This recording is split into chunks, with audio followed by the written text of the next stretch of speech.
This is what I was talking about when I said rain or shine, guys. Rain or shine.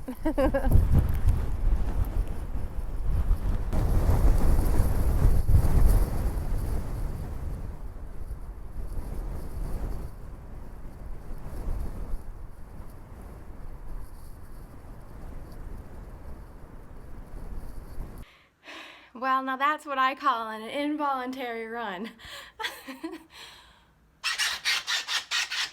Ooh, I got soaked, you guys. It started raining pretty hard at the end, and this area was really, really windy. So I was like covering my ear, trying to walk fast, and then by the end of it, like the last 10-15 minutes of the walk, I was just like, ooh, getting bad. Just started booking. Made it home just in time to be completely soaked. But hey, I got it done. Let's see how my hair looks. Oops. Oh, that looks awesome. Yeah, that's perfect. Actually, I might end up with that really good beachy wave hair. We'll see what happens.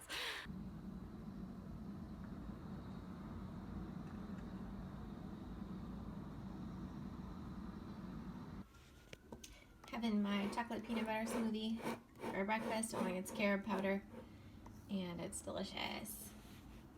I'm gonna put on some more clothes because I'm gonna get cold in a second. I call this peanut butter and jelly holiday taco.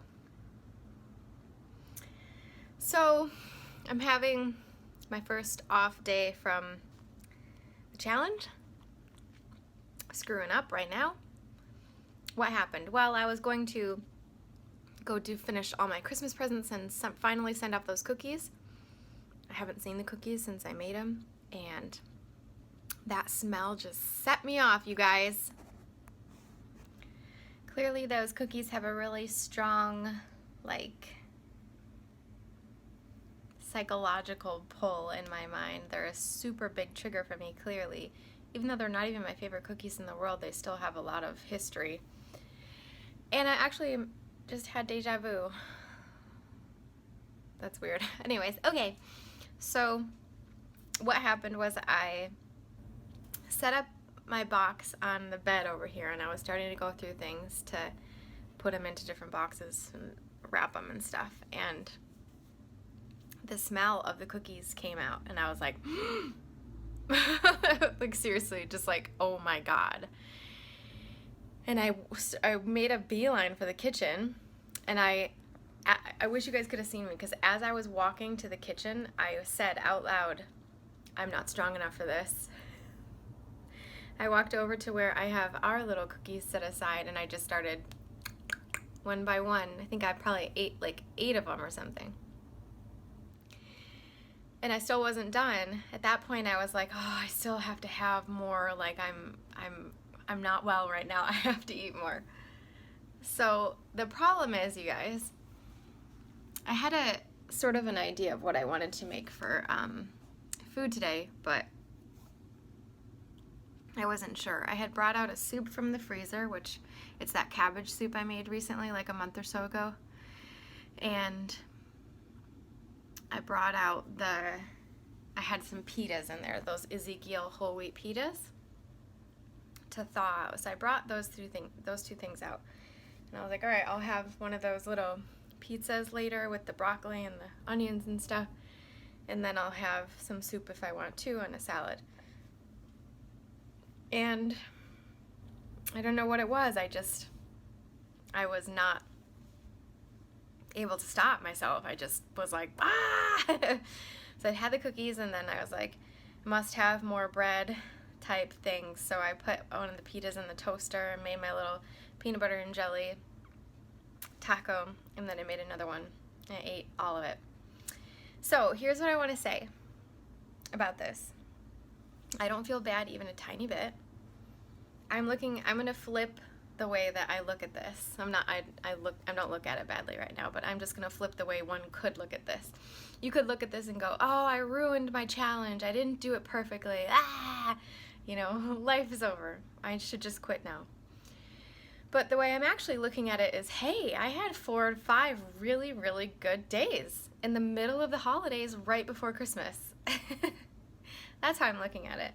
I had some really, really good days so far with just tons of nutrients and tons of really great food. And I can just keep staying on track and do what I have to do and have these little slip-ups and stuff, and no big deal. I think we probably are going to go out for dinner tonight because I'm not feeling like challengey right now. You know, I feel like I've been eating really well and I'm happy with that, and I'm not putting a ton of pressure on myself right now, so that's just kind of how I feel about it. I don't want to be like depressed. I don't want to be sad about it. I feel fine. So that's where I am. Of course, the cookies weren't great. It was just powdered sugar and flour and egg. Those are like 3 terrible ingredients to eat. But the pitas weren't bad. They were those whole wheat Ezekiel pitas, and then, you know, some just peanut butter and some fruit jelly. So no big deal.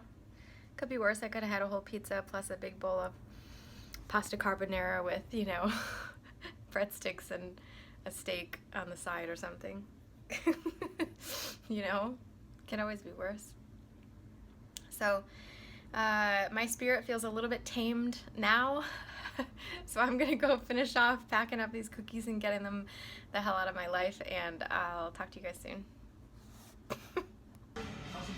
We're at Veggie Nation again, Friday night place. Now I'm not doing the challenge right now. That's a Chardonnay I needed after this week. Tamales to start.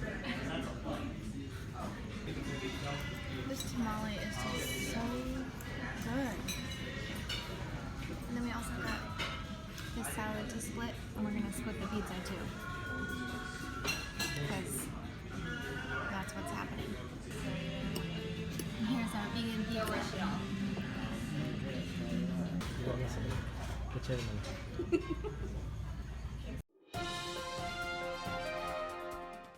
Hey guys! I have short hair today. I'm so excited. I love this new cut. Okay, enough about my hair. Let's talk about the Nutritarian nugget for today. It comes from The End of Diabetes from Dr. Fuhrman, and this is about cruciferous vegetables. You may have heard that word. Let me show you it. Cruciferous. Okay?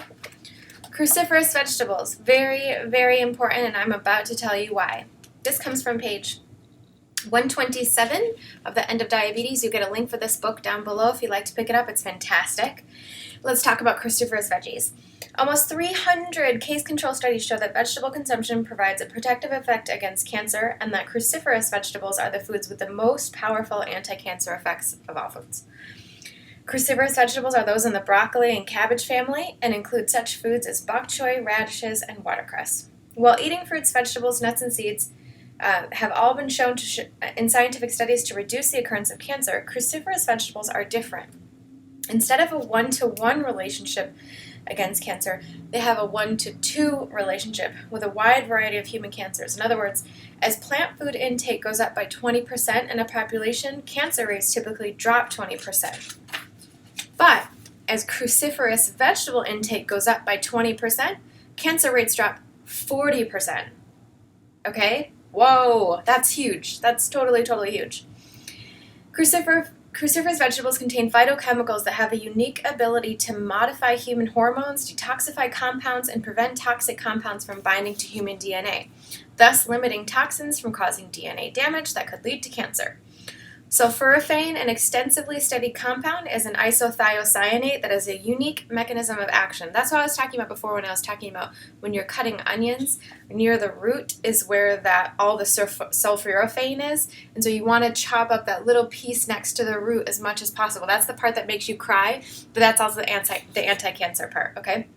This compound blocks chemical-initiated tumor formation and induces cell cycle arrest in abnormal cells, meaning it inhibits the growth and induces cell death in cells where early cancerous changes in a dose-dependent manner. So recent studies show that the amount of sulforaphane that can be attained from eating a reasonable amount of broccoli can have dramatic effects to protect against colon cancer. So super, super important to get these cruciferous vegetables in. You want to try to do this every day. Most micronutrients that we read about, like vitamin C, vitamin E, beta-carotene, lutein, lycopene, they function as antioxidants in the body, meaning that they neutralize free radicals, rendering them harmful. That's like the anarchists in your body, like causing trouble and messing things up. Well, these antioxidants go in and they neutralize those free radicals, so they can't cause any more damage. This is why I'm always talking about the antioxidants in matcha green tea, because there's a massive amount of antioxidants in matcha green tea. And so it's always good to be taking in as many antioxidants as we can. But the phytochemicals in cruciferous vegetables actually do more. They enable the body's own antioxidant control system. So basically what that means is instead of adding some antioxidants, like if you eat an orange and you have some vitamin C that goes in and starts to do some stuff, that only lasts a few hours in your body. This says when we take in direct antioxidants such as vitamin C and E, they fight a one-on-one war against free radicals, but not much more than that, and their effects are gone in a few hours. But the difference is that, okay, so you can take these in, that's really good for you, it's good to do. But if you have cruciferous vegetables, these ones actually enable the body's own antioxidant control system. So inside your body, it helps to actually enable its own defense mechanisms. So instead of having a short-lived benefit that gets used up quickly, the unique compounds in cruciferous vegetables cycle over and over, protecting your body for 3 to 5 days after consumption. They fuel body systems already in place so that they function more effectively, but they also induce many different systems to defend against many different types of damage. And then here's a little list of what the cruciferous vegetables do. They repair and protect. They detoxify toxins and carcinogens, rendering them harmless. They regulate the liver's ability to remove toxins. They remove the free radicals to prevent oxidative and DNA damage in cells. They transform hormones into beneficial compounds that inhibit hormone-sensitive cancers. They enhance and protect against age-related loss of cellular glutathione. I don't know what that means. And they enable cell death in cells that have abnormal mutations and DNA damage. So they are like the police of your body. They go and they help out. And then it says here, just for some numbers, a study on prostate cancer shows that it takes 28 servings of vegetables a week to decrease the risk of prostate cancer by 33%, but just 3 servings of cruciferous vegetables a week decreases the risk of prostate cancer by 41%. National Cancer Institute, the National Institutes for Health, recommends 9 servings of fruits and vegetables per day. I recommend 8 servings of vegetables per day, with at least 2 of those being cruciferous, 1 raw and 1 cooked. Do you eat your cruciferous vegetables daily? Do you eat both raw and cooked green vegetables? Let's all make sure we do. Okay, so that's super, super good to know. You have to know about cruciferous vegetables, so important. I brought a little friend here to show you. This is what I bought. This is what I try to buy every week. Some cruciferous vegetables. This week I have kale and the mighty, mighty collard green. Okay, so you guys have probably heard of collard greens. If you don't eat them raw, they're not part of your diet already. You've probably heard them as a traditional African American dish that's basically cooked down, braised in water with some spices. Traditionally, African Americans will have this with like some ham hocks or some bacon or something like that to get some really nice, good flavor in there. I personally try to eat these raw when I can. So as Dr. Fuhrman was saying, you want some raw and some cooked. What I'll usually do is I take 1 or 2 of these, because these are big, big leaves. I'll take 1 or 2 of these leaves and I'll take them off the stem. I'll just rip all this off, rip this off this other side, and I discard the stems because I don't like the flavor or the texture. And then I'll just put that into my smoothie. So I've had some cruciferous that way, or you can even just chop some of it up into a salad. And I find that when you chop it really finely and add it with a bunch of other greens, like mixed greens or romaine or whatever, you don't even taste it because it has a very, strong kind of green flavor. But if you chop it up real nice, you don't even notice it. Then I've also, what I do, and then my friend Joy, she has this really, really great recipe. I think basically what it is, it's a Nutritarian recipe. She was telling us at our healthy eating meetup last month, it's onions and garlic, water saute, and you chop up a bunch of collard greens, put those in there with the onions and garlic, and I think she did like a 1/4 cup of water, and then she just like leaves it in the pot, and I think she cooks it on like low for a long time, a couple hours probably, something like that. I'll see if I can get some more details from her so I can actually post it, but it's something like that. And you just sort of cook those vegetables low and slow for a long, long time, and we all well, maybe we don't know this yet, but when we make soups, we retain all of those nutrients, most of the nutrients. So it's kind of like making a soup. You retain all the nutrients of those collards in the broth there, the water, and the onions and the garlic and all that, so you get really, really good stuff. So that's a great way to eat it cooked. You can also throw collards or kale or any of these other things into a soup after you finish making the soup. That's a great way to get the cooked ones in. What I'll do is when I'm making a soup, the very end, once it's done, but it's still, boiling hot on the stove, that's when I'll throw in my kale. I'll have chopped it up first, and then I throw it in, and we'll let it sort of cook in there a little bit, and then I have the pieces of kale in there at the same time. So those are some really, really good ways to get some cruciferous in. Those are the cruciferous greens, but there's so many other cruciferous vegetables like radish. You have cauliflower, broccoli, all of the broccolini, the other little things like that. There's a list somewhere. Let me actually show you guys what I have in my house. One sec. So we're walking through my house. We're in my kitchen. You guys have seen this before. And I have a couple pieces of paper here which tell me what I'm supposed to be eating every day. Just for a reminder so I can sort of look it over. So here's common cruciferous, list of common cruciferous: arugula, bok choy, broccoli, Brussels sprouts, cabbage, cauliflower, collard, kale, turnip, mustard greens, radish, and watercress.